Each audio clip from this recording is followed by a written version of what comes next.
Praise the Lord, everyone, and welcome once again to our online Sunday service. Praise the Lord. सबका एक और बार स्वागत करते हैं रविवार के इस ऑनलाइन सर्विस के लिए। And we know that God is doing great and wonderful things. हम जानते हैं परमेश्वर बहुत ही अद्भुत और अधिशयमय कार्य कर रहा है। We know that many people are being blessed, and many people are being touched by these teachings.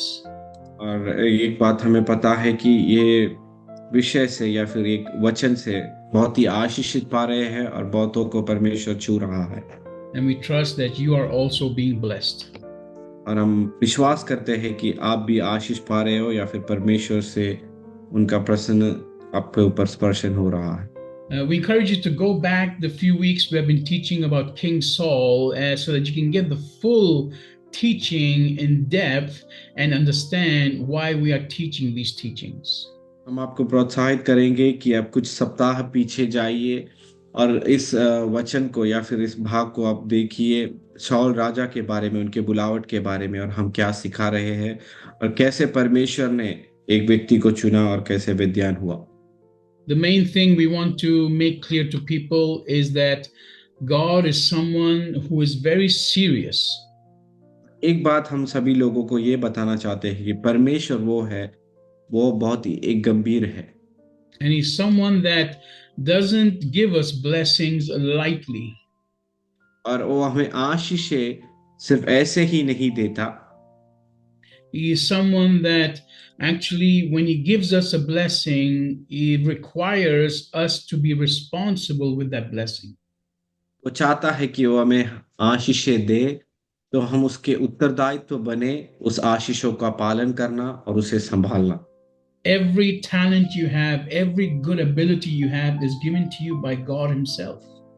परमेश्वर ने जो भी आपके जीवन में गुण है या फिर आप परमेश्वर के लिए उपयोग में ला सकते हो, परमेश्वर के द्वारा दिए गए दान है आपके जीवन में। And these gifts and these talents that God has given you is to be used for his purpose and his glory. जो भी आपको परमेश्वर ने दिया है, आपके जो भी गुण है जीवन में, वो परमेश्वर के राज के महिमा के लिए और उनके राज के उपयोग के लिए परमेश्वर ने दिया है।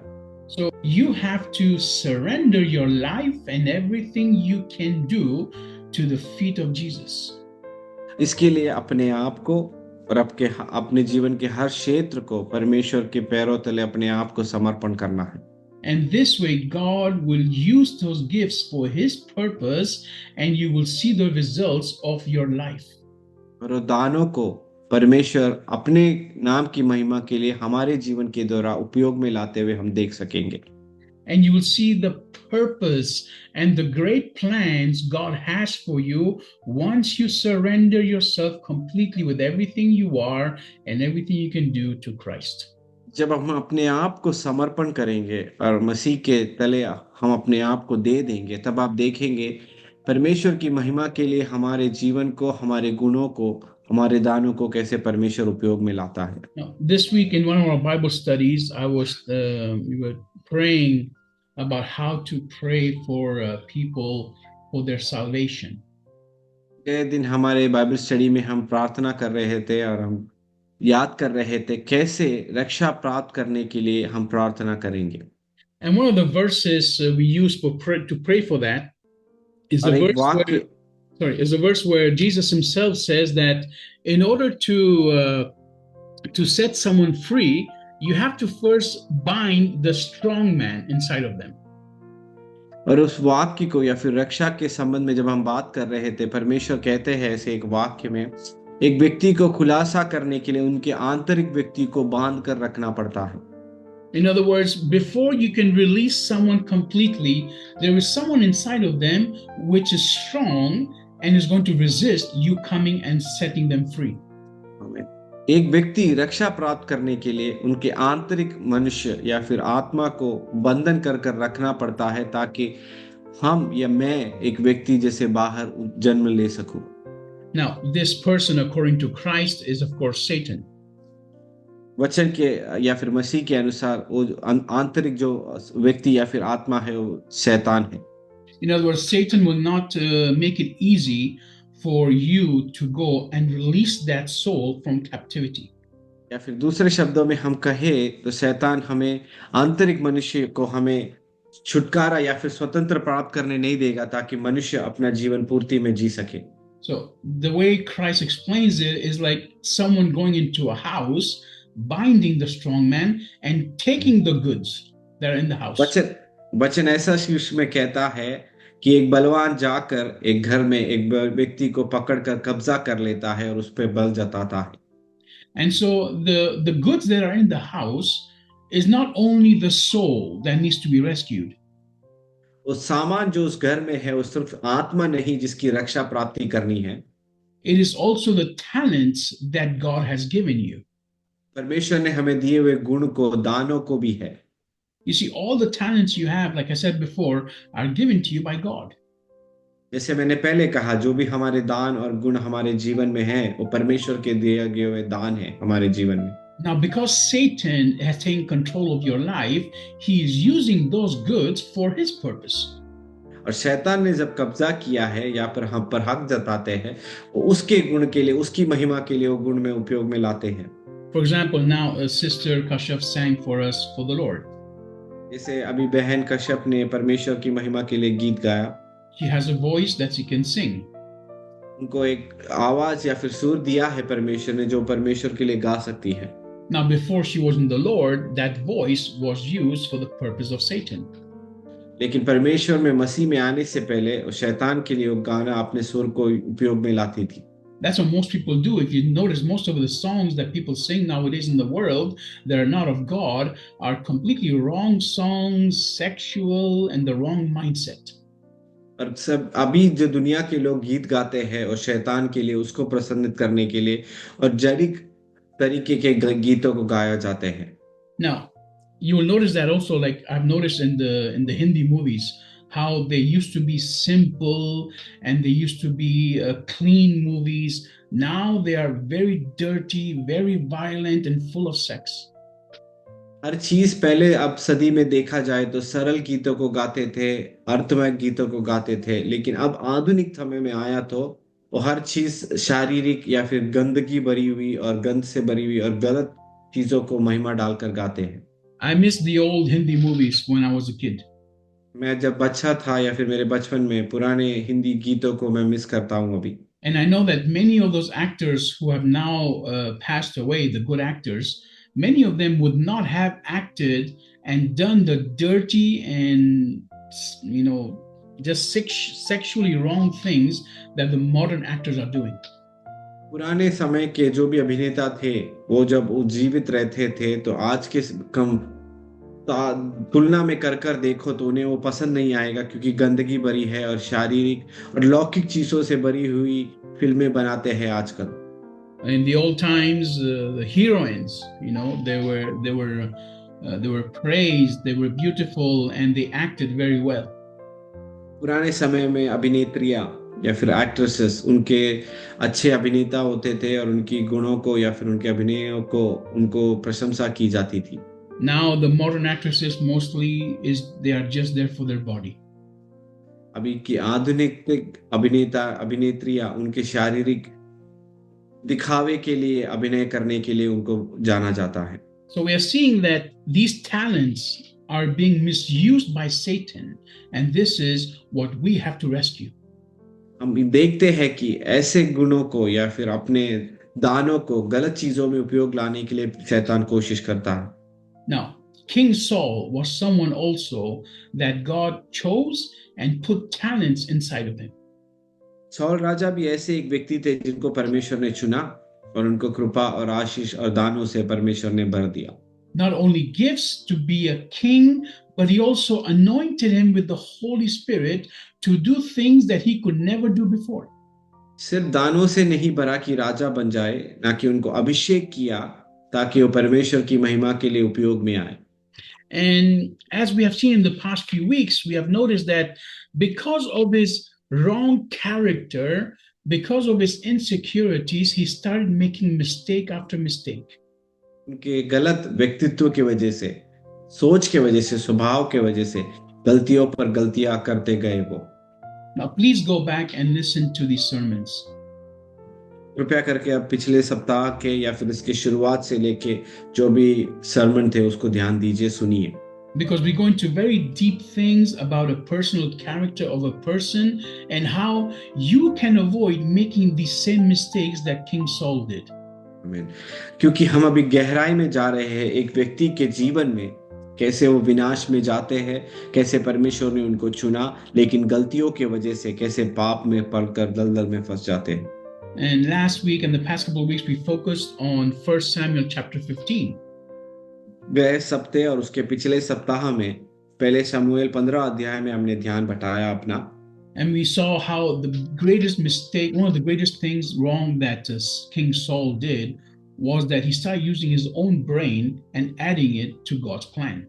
सबसे बड़ी गलती शाऊल राजा ने ये की कि अपनी बुद्धि लगाई परमेश्वर के उद्देश्य के लिए और उसमें उन्होंने गलती और पाप कर बैठे। See, God's instructions are always going to be perfect. परमेश्वर जब आपसे कुछ कहता है तो हमेशा पूर्ण तरीके से वो सही होता है। In Psalm 119, it says, the law of God is perfect. क्योंकि वचन संहिता 119 में कहते हैं आपके न्याय सभी सही है। In other words, they are complete and you have to obey them completely. दूसरे शब्दों में वो पूर्ण है, उसे हमें पूर्ण रीति से पालन करना चाहिए।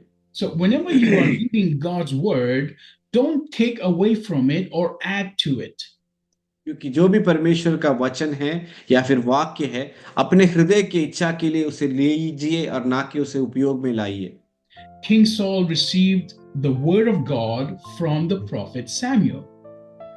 शाऊल राजा को परमेश्वर की वाणी शमूएल भविष्यवक्ता के द्वारा प्राप्त हुई। So it's like he received God's word.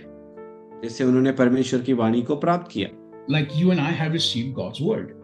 जैसे परमेश्वर की आप और मैंने परमेश्वर की वाणी को स्वीकारा। So now what King Saul did was he did not completely obey what the instruction was. शाऊल राजा की ये गलती थी कि पूर्ण रीति से या फिर तरीके से जो भी उन्हें आदेश दिया गया उसका पालन उन्होंने नहीं किया। In the same way, you and I sometimes don't obey the word of God, the written word of God, completely. जैसे आप और मैं इस वचन को या फिर बाइबल में लिखे हुए वाक्य को पूर्ण तरीके से सही रीति से उसका पालन नहीं करते। We say, okay, I will do this, what the word says, but this part, I don't want to do. हम ऐसा कहते हैं कि ठीक है मैं इसका पालन करूंगा, लेकिन इस भाग में या फिर इस सहाय पर जगह पर मैं उसका पालन वैसे नहीं करूंगा। Then you are doing only a partial obedience. उसका मतलब आप आधा आज्ञा का पालन कर रहे हैं। The exact same thing that King Saul did. वही चीज शाऊल राजा ने किया। He did not commit any sin. उन्होंने कोई पाप नहीं किया। He only did partial obedience. लेकिन उन्होंने आधा या फिर पूर्ण रीति से पालन नहीं किया परमेश्वर का। And that was enough for God to get angry and cut him off completely from the promise. उतना ही काफी था कि परमेश्वर उस पर क्रोधित हो ताकि उसके काट कर परमेश्वर के राज्य के उद्देश्य में से उसे निकाल दे। You see, the fear of man can stop you from completely obeying God's laws. मनुष्य का भय आपको परमेश्वर के पालन का आदेशों का उल्लंघन करने के लिए या फिर रुकावट बन सकता है। And even the losing of your things or the way you want things in life can stop you from obeying God's law. या फिर अपने जीवन में से कुछ खोने का भय, उस भय को परमेश्वर की आज्ञाओं का पालन करने के लिए हमें रुकावट बन सकता है हमारे जीवन में। I'm going to a different place right now from what I have on my notes because the Holy Spirit wants to make this very clear. मैं जो लिखा हूं या फिर बोलना चाहता हूं उसमें से परमेश्वर की आत्मा मुझे कुछ और मार्ग पर लेके जाती है ताकि परमेश्वर इसे आपको स्पष्ट करा सके। Because I want you to focus today that you cannot disobey God's laws and expect to succeed in life. आमीन। परमेश्वर की आज्ञाओं का, व्यवस्थाओं का उल्लंघन कर कर आप ये नहीं चाह सकते कि आपके जीवन में आपको सफलता मिले या फिर पूर्ण रीति से सफलता मिले। And you cannot also add to God's laws and expect for things to work out. या फिर परमेश्वर की व्यवस्थाओं को वचन में अपने मन भाती चीजों को आप उसमें जुटा नहीं सकते। Just imagine if you are given medicine from the doctor, आप ऐसा सोचिए, आपको डॉक्टर के पास जाकर आपको दवाइयाँ दी गई है। and he says you take one spoonful of this 2 times a day, एक चम्मच बड़ा दवाई 2 बार एक दिन में लेना। and you will be healthy with that, उसके healed. बाद आप तंदुरुस्त हो जाओगे या फिर अच्छा महसूस करोगे। Now, if you take that spoon of medicine and you mix it in a glass of water, you are taking away the strength of the medicine. और हम ऐसा सोचेंगे कि ये दवाई को लेकर मैं पानी में घोल कर फिर मैं पी लूं, तो दवाई का जो असर करना है उसे हम कमजोर कर देते हैं। The medicine is still there, but it is not as powerful as it should be when you take only one spoonful. दवाई तो है, लेकिन जिस एक चम्मच हमें लेना चाहिए उसमें वो कमजोर पड़ जाता है। So when you add to God's word, you are taking away the strength of God's word. जब हम परमेश्वर की वाणियों में या फिर व्यवस्थाओं में हम अपने मन भरी चीजों को बनाते हैं, तब हम परमेश्वर के सामर्थ को या फिर उसके बल को हम कमजोर कर देते हैं। See, the prophets in the Old Testament were people that majority of people didn't like the old prophets in the Old Testament. अधिक से अधिक लोगों को पुराने नियम के भविष्यवक्ता को उन्हें वो पसंद नहीं थे, Because they would speak directly God's word to that person. क्योंकि स्पष्ट रीति से एक व्यक्ति को जाकर परमेश्वर की वाणी साफ और सरल रीति से बताते थे। And normally, when God speaks to someone, it is normally to correct them. परमेश्वर जब किसी से बातें करता है, अधिक समय उनको सीधा करने के लिए या फिर उनके चाल चलन को सीधा करने के लिए। And so people didn't like to hear too much about from the prophets, because the prophets normally would speak to a whole nation and tell them straight where they are wrong. इसके लिए परमेश्वर के द्वारा भविष्यवक्ताओं से अधिक से समय पर पूरे राज्य से, देश से परमेश्वर बातें करता है, ताकि अपने मार्गों को, अपने पापों को सुधार कर, क्योंकि वो क्या कमियां हैं उसमें वो लौट कर आए। The prophets would give them warnings और भविष्यवक्ता उन्हें चेतावनियां देंगे, so that they can change their lives and not suffer if they continue walking in their wrong ways. क्योंकि वो अपने जीवन को बदलाए, अपने मार्ग को, चाल चलन को बदलाकर परमेश्वर की ओर लौट कर फिर कर आए। And so we have to be careful that when we give God's word, we give it completely. हमें ध्यान ये देना चाहिए जब हम अपने आप को देते हैं और परमेश्वर की वाणी को सुनते हैं, पूर्ण तरीके से उसका पालन करना चाहिए। See, everything you want to tell someone, if you tell it to them through the word of God, it is much more powerful. जब भी हमें किसी को परमेश्वर की वाणी के बारे में कहना है, उसे पूर्ण रीति से कहिए तो भी वो सामर्थ्यशाली और शक्तिशाली हो जाता है। So the prophets in the Old Testament did that. They would give God's word directly. It doesn't matter how hard it was or who was going to get offended. पुराने नियम में भविष्यवक्ता के द्वारा एक व्यक्ति से परमेश्वर बात करना चाहे तो सीधे तरीके से और उन्हें साफ कर कर उनके पापों को बताया जाता है। फिर यदि भी उन्हें बुरा लगे, फिर भी वो बताया जाता है उनको। And the people that received the word, they had to fulfill that word completely in order to be saved. और जिनको वाणी प्राप्त होती है, उन्हें उसे पूर्ण तरीके से पालन करना चाहिए, ताकि उनके जीवन की रक्षा हो और उनके जीवन में आशीषें बढ़े। So here, King Saul received an instruction, but he did not completely obey it and wanted to use his own brain into the instruction. और शाऊल राजा को एक आज्ञा दी गई थी, उसका पूर्ण तरीके से पालन करने के बदले उन्होंने अपनी बुद्धि लगाई, जिसके वजह से उन्होंने परमेश्वर की आज्ञाओं का उल्लंघन कर दिया। You see, God loves his word. परमेश्वर अपने व्यवस्थाओं से प्रेम रखता है। God loves his message. उनके संदेश से वो प्रेम रखते हैं। His word is Jesus Christ. उनकी वाणी परमेश्वर यीशु मसीह है। So God does not want for you to give his word in the wrong way. इसलिए परमेश्वर नहीं चाहते कि उनकी वाणी को गलत तरीके से आप बताया जाए। First of all, don't use his word with the wrong heart. पहले सबसे श्रेष्ठ बात, गलत मन से, हृदय से उनकी वाणी को ना स्वीकारें। and don't give his word diluted or mixed with something else so that the person listening does not get offended. और दूसरी बात, उसे गोल मिलाकर अपनी इच्छा के अनुसार उन्हें मत बताइए, ताकि जो सुनने वाला उन्हें चोट पहुंचे, ठेस पहुंचे। Here, King Saul did something so that the people would not get offended. शाऊल राजा ने यहाँ ऐसा कुछ किया क्या कि लोगों को ठेस ना पहुंचे। He did something thinking that this is good for the people and they will be happy with what I am doing. उन्होंने ऐसा सोचा, लोगों को ये अच्छा लगेगा और उन्हें ठेस नहीं पहुंचेगी और वो प्रसन्नित हो जाएंगे। Listen, if you are someone who is going to preach the word of God, you cannot be there to please people. यदि आप कोई प्रचार करने वाले या फिर परमेश्वर की वाणी या फिर संदेश देने वाले हैं, तो लोगों को प्रसन्नित करने वाले संदेशों को हम नहीं दे सकते। If you want to walk correctly in God's ways and get the fullness of the blessings, you cannot be someone who pleases people. यदि आपको परमेश्वर के मार्गों पर चलना है, परमेश्वर को प्रसन्नित करना है, उनकी वाणी की पूर्ति करना है, तो हम लोगों को प्रसन्नित नहीं कर सकते। See, if you are scared of talking to people because of what they will tell you or say to you, then God will stop using you. यदि आपको डर लगे कि मैं लोगों से कहूं तो उनको ठेस पहुंचेगी, उन्हें बुरा लगेगा, तो परमेश्वर आपको उपयोग में नहीं ला सकते। If you're afraid of being rejected by people and being alone, then God will stop using you. आपको लगता है कि लोग ठुकरा देंगे, मेरी वाणी को नहीं सुनेंगे, तो परमेश्वर के लिए आप उपयोग में नहीं आ पाएंगे। The people in the world will not accept Jesus Christ.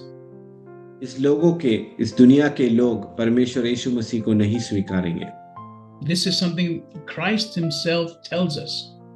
ये यीशु मसीह खुद हमसे कहते हैं। Even Christ asks, when he comes back, he asks, will I find faith on the earth? मसीह ऐसा कहते हैं वचन में, जब मैं लौट कर आऊं, क्या मैं विश्वास पाऊंगा इस दुनिया में? In other words, he knows that the majority of the world is going to hate Jesus Christ and is going to hate everyone who follows Jesus Christ. अधिक से लोग या फिर बड़ी सी झुंड में लोग मसीह को ठुकराएंगे, उनकी वाणी को नहीं सुनेंगे या फिर उनको नहीं इच्छा प्राप्त करेंगे। So you have to understand that living this Christian life is not going to be easy. ये मसीह जीवन बिताना इस दुनिया में आसान बात नहीं है। You will be hated and rejected. आप ठुकराए जाओगे, आप निंदित हो जाओगे। Your own people will backstab you. आपके खुद के लोग आप पर पीठ पर चाकू भोंकेंगे। But you will not be alone. लेकिन आप अकेले नहीं हैं। Jesus Christ will be right there with you. यीशु मसीह आपके साथ रहेंगे। The Holy Spirit will be inside of you. पवित्र आत्मा आपके अंदर रहेगी। And every single person that listens to you, their life will be changed.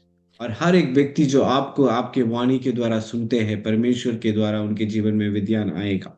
So here, King Saul was so afraid of the people and his image that he made mistake after mistake. Saul राजा इतने डर गए थे लोगों को और उनकी प्रसन्नत करने में, वो गलतियों पर गलतियां करते गए। We saw last week at the end of chapter 15 how even though Saul knew that he made a mistake, he still was more worried about his image than about the mistake. Saul राजा को 15वां अध्याय के अंतिम भाग में हम ऐसा देखते हैं, गलती किया उन्होंने, लेकिन अपनी गलती को ना समझने के बदले अपने आप के बारे में, उनके व्यक्तित्व के बारे में उन्हें सोच पड़ी थी। Now, I'm not going to go over the verses over again because I want you to go back and read it yourself. Read the full chapter 15. मैं फिर से वो वाक्यों को दोहराना नहीं चाहता। आप पहला शमूएल 15 अध्याय आप पढ़िए, उसे मनन कीजिए। And there you will see that Saul was so cheap that he even begged the prophet, please come with me and worship in public so that I can keep my image. वो इतने तुच्छ और नीच गिर गए थे ताकि उन्होंने गिड़गिड़ाया भविष्यवक्ता से, आइए लोगों के सामने याग अर्पण करेंगे और आराधना करेंगे। Actually, let's read that part here. First Samuel chapter 15, verse 30. Let's read that verse. It says, I have sinned, Saul said, but please honor me now before the elders of my people and before Israel, and return with me so I may worship the Lord your God. पहला शमूएल 15 अध्याय का 30वां वाक्य, उसने कहा, मैंने तो पाप किया है, तो भी मेरी प्रजा की पुरानियों और इसराइल के सामने मेरा आदर कर और मेरे साथ लौट कि मैं तेरे परमेश्वर यहोवा को दंडवत करूं। So here we see that character of Saul that was a hallelujah. character that was not from God. ऐसे एक व्यक्तित्व को हम देखते हैं जो परमेश्वर से नहीं था, ऐसा एक व्यक्तित्व। He might have started correctly, but now he was so concerned about his image in front of the people that he said, please just come and do a show in front of the people so that, they don't find out that I've made a mistake. वो इतने तुच्छ और नीच गिर गए थे ताकि लोगों को प्रसन्नित करने के चक्कर में अपनी गलतियों को मिटाकर भविष्यवक्ता से गिड़गिड़ा रहे हैं कि आइए लोगों के सामने, हम इसराइल के सामने अपने आप को दिखाएंगे कि मैं श्रेष्ठ हूँ और परमेश्वर अभी भी मेरे साथ है।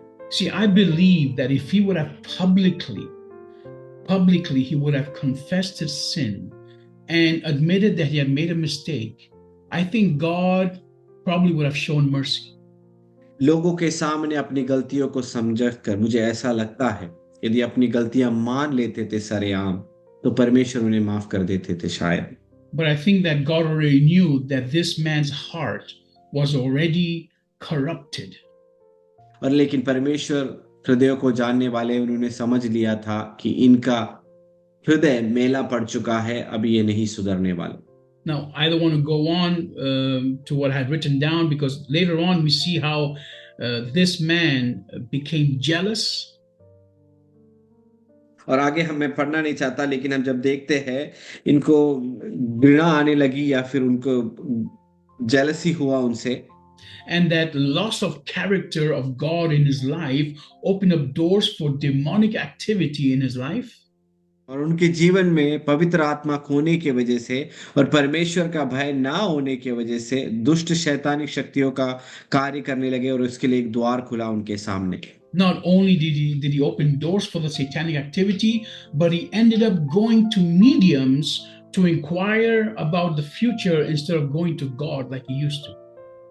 ना कि उन्होंने एक पाप के लिए नया द्वार खोला, इतने गिर गए थे कि वो जादू टोना करने वाले, भविष्य जानने वाली स्त्री के पास जाकर भविष्य जानने लगे, ना कि परमेश्वर को जाकर परमेश्वर से वाणी सुनने के बदले। And this simple man who got transformed ends up committing suicide. और एक साधारण व्यक्ति जिसे परमेश्वर ने चुनकर राजा बनाया, ना कि परमेश्वर की वाणी सुनने के बदले उन्होंने जाकर खुदकुशी कर ली। And these things we will read in the future as we go on with this series. और जैसे हम इस बात को या फिर सीरीज से आगे बढ़ते जाएंगे तब हम इसके बारे में पढ़ते और सुनते जाएंगे। But today I want you to remember one thing. लेकिन एक बात आज मैं आपको ध्यान में बटाना या फिर याद रखवाना चाहता हूँ। The word of God is perfect. परमेश्वर की वाणी सही और पूर्ण है। The instructions of God will always work. उसमें दिए हुए बातों को, वाणियों को आपके जीवन में कार्य करेगी। If you take away from God's instruction or add to it, you will lose the blessings. अपने मन की इच्छा के अनुसार लेना और जो उससे छोड़ना है वो छोड़ देते हैं तो वो आप अपने आशीषों को खो देंगे। And if you fear what man will say, or if you fear of losing what you have right now, you are not a candidate for God to use. Hallelujah. मनुष्यों का भय मानकर या फिर क्या मैं खो दूंगा, इस वाणी को पूर्ण तरीके से पालन करने के लिए इस डर में यदि आप बैठोगे, जीवन बिताओगे तो परमेश्वर की आशीषों को खो दोगे। Why? Because if you fear man and if you fear of losing what you have, you will lie, you will steal, and you will cheat. मनुष्यों का भय के वजह से, उनके डर रखने के वजह से यदि आप वाणी को, व्यवस्था को पूर्ण तरीके से पालन ना करो तो आप अपने जीवन को खो दोगे, आपके बुलावट को और आशीषों को खो दोगे। So God is very serious with this idea of keeping his word completely.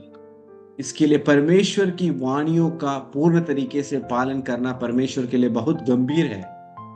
Don't give excuses for God's word. वजह या फिर कुछ कमियां ना दीजिए परमेश्वर को पालन ना करने के लिए। Speak God's word the way it is. परमेश्वर की वचन जैसे है वैसे उसे प्रचार कीजिए या फिर बोलिए। Because it is not you speaking, it is God speaking. आमीन। क्योंकि वो आप नहीं, परमेश्वर आपके द्वारा बात कर रहा है। If they want to get angry, let them get angry with God. चाहे वो आपसे क्रोधित हो जाए, वो परमेश्वर से क्रोधित हो रहे हैं। You see, if you add your addition to God's word, then they will get angry with you, and it's your fault. आमीन। यदि आप अपनी मिलावट उसमें डालोगे तो आपकी गलती है, और न परमेश्वर पे नहीं, परमेश्वर भी आप पर गुस्सा हो जाएंगे उसके वजह से। Now, for example, if I tell you what the Bible says that without Jesus Christ, you will not experience heaven. और मैं ऐसा कहूं कि वचन कहता है कि यीशु मसीह के बिना आप स्वर्ग का अनुभव नहीं कर पाओगे। That all your good deeds that you're doing, God considers them as dirty washcloths. They're और useless. आपके जो भी क्रियात्मक कार्य, जो भी अच्छे कर्म हम सोचते हैं, हम करते हैं, यदि हम परमेश्वर से प्रेम नहीं रखते तो उस मैले हुए कपड़े के समान है जो भी कार्य हम करते हैं। And if I tell you right now that if you don't know Jesus Christ, if you haven't surrendered to him, you are a son of Satan. यदि मैं ऐसा कहूं, यदि आपने अपने जीवन को सौंपा नहीं, परमेश्वर को नहीं समर्पण किया है, तो आप एक शैतान के संतान हो। Are you angry with me? क्या आपको गुस्सा आएगा मुझ पर? Think about it. Are you angry with me right now? क्या आपको गुस्सा आएगा मेरे ऊपर? Well, don't be angry with me. This is the word of God. परंतु आप मेरे ऊपर क्रोधित ना हो जाइए, क्योंकि ये परमेश्वर ने लिखा हुआ वचन है। If you don't believe me, you go and fight it out with the Bible. आमीन। यदि आप विश्वास नहीं करें तो आप वचन से जाकर बातें कीजिए, या फिर उससे बात करने की कोशिश कीजिए। Those that reject Jesus Christ reject the one who sent him, which is God the Creator. आमीन। जो परमेश्वर को स्वीकारेंगे नहीं या फिर ठुकरा देंगे, वो सर्वश्रेष्ठ सर्वशक्तिमान परमेश्वर को ठुकराए, जिन्होंने यीशु मसीह को भेजा है हमारे लिए। And the Bible says, if you reject me, you're rejecting also the one who Amen. sends me to talk to you. वचन ऐसा कहता है, यदि आप मुझे ठुकराओगे तो आप उसे भी ठुकराए हो जिन्होंने मुझे भेजा है आपके लिए। So don't be angry with me. तो मेरे से क्रोधित ना हो जाइए। I'm telling you God's word the way it is. मैं परमेश्वर की वाणी जैसे लिखा गया है वैसे आपसे बता रहा हूं। If you want to fight with someone, fight with God. यदि आपको किसी से झगड़ा करना है तो परमेश्वर से कीजिए। He's not scared of you. वो आपसे डरते नहीं, And he will answer you. वो आपको जवाब देंगे। And the word of God will give you all the answers to your questions. परमेश्वर के वचन हर एक सवाल का जवाब आपको देंगे।